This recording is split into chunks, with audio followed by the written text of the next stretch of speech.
High virtual viewers, সবাই কেমন আছেন? নিশ্চয়ই খুব ভালো। আলহামদুলিল্লাহ আমিও খুব ভালো আছি।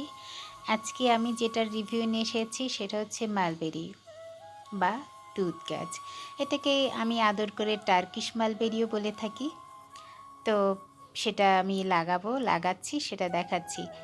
এটার এখন ইতিহাস একটু বলে নেই। সেটা হচ্ছে এই মালবেরি গাছটা আমি 2023 সালে বৃক্ষমেলা থেকে কিনেছিলাম জুন মাসে।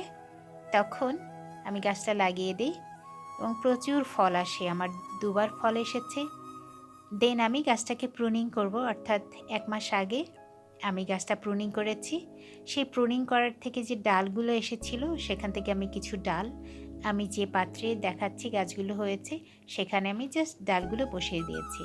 আলহামদুলিল্লাহ সেখান থেকে আমার 7টি গাছ এরকম ব্রাঞ্চ বেরিয়েছে, কুশি বেরিয়েছে। আলহামদুলিল্লাহ 7টি গাছ এখন আমি পটিং করে দেব, অর্থাৎ আমি আলাদা করে এদেরকে লাগিয়ে দেব। আমার পটটা দেখুন, এতটুকুন একটা পটে আমি জাস্ট ডালগুলো বসিয়ে দিয়েছি, আর কিচ্ছু করিনি। এবং এটার জন্য একটা টিপস হচ্ছে, এই কাজটি কিন্তু আপনারা বর্ষাকালে করবেন। বর্ষাকালে করলে তাহলে আর পলিথিন দিয়ে ঢেকে রাখতে হয় না, জাস্ট কাটিংগুলো লাগিয়ে দিলেই হয়। আর 45 ডিগ্রি অ্যাঙ্গেলে কাটিংটা নিচ থেকে কাটতে হবে, অর্থাৎ যেটা আমি নিচে বসাবো। তো সেটা বসিয়ে দিলে আলহামদুলিল্লাহ কত সুন্দর ফ্রেশ গাছ হয়েছে, এবং খেয়াল করলে দেখা যাবে যে প্রত্যেকটা ব্রাঞ্চে কিন্তু ফলও চলে এসেছে। এবং এটার এত বাড়তি ফলন আসে, দ্রুত ফলন আসে, অবাক না হয়ে পারা যায় না। সুবহানাল্লাহ। এখন আমি আমার পটগুলো রেডি ছিল গাছগুলি লাগানোর জন্য। আমি প্রায় 1 মাস আগে আমি যখন লোক দিয়ে কাজ করিয়েছি তখন আমি পটে এরকম মাটি রেডি করেছিলাম। মাটিটা রেডি করেছি কোকোপিট এবং শুকনো গোবর আর গার্ডেন সয়েল। এই তো আমার মালবেরি গাছে কী পরিমাণে শিকড় এসেছে দেখে সত্যি খুব ভালো লাগছে। এবং গাছগুলি লাগাতে হবে, এটাও আর একটা সিক্রেট টিপস, সেটা হচ্ছে বর্ষার সময়। তখন দেখা যাবে যে কিছুটা বর্ষা 2-3 দিন থাকবে, এরকম সময় গাছ লাগালে কি হয় যে পরিবেশের আর্দ্রতা বেশি থাকায় গাছগুলো কিন্তু ওরা বেঁচে থাকার জন্য একটা প্রপার ওয়েদার পায়। আদারওয়াইজ যখন টেম্পারেচার বেশি থাকে তখন পাতাগুলো কিন্তু হিট অতটা সহ্য করতে পারে না, বিকজ ও তো আর একটা জায়গায় ওকে সেটেল করতে হলে কিছুটা সময় লাগবে। এই জন্য বৃষ্টির সময় গাছ লাগানোর সবচেয়ে উপযুক্ত সময়। বাট একটা জিনিস মনে রাখতে হবে, কোনোভাবেই যেন পটে পানি জমা না থাকে, সেটা বিশেষভাবে খেয়াল রাখতে হবে। এবার আমি যেটা করছি, প্রত্যেকটাই আলাদা করে লাগিয়ে দিচ্ছি।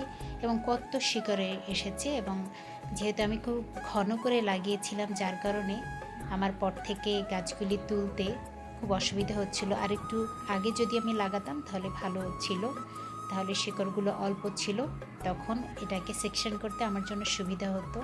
বাট এখন কিন্তু একদম জড়াজড়ি করে আছে, এজন্য এদেরকে আলাদা করা আমার জন্য খুব কষ্টকর হয়ে যাচ্ছে। এই যে দুটো গাছ আমি আর আলাদা করতে পারি নাই, মোটামুটি এটাকে বলা যায় কি আমি একদমই আলাদা করতে পারছি না। দ্যাটস মিন ইটারনাল লাভ এদের মধ্যে হয়তো কাজ করছে প্রচণ্ডভাবে। তো যাই হোক, মজা করলাম।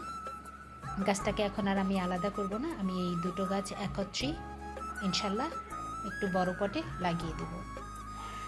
তো আমি এই যে লাগানোর পরে মাটির লেভেলটা দেখাচ্ছি, এই লেভেলে করে দেন আমি কিছুটা ফাঙ্গিসাইড পানিতে গুলে সে পানিটা এটাতে দিয়ে দিয়েছি, যেটা আমি আর দেখাচ্ছি না।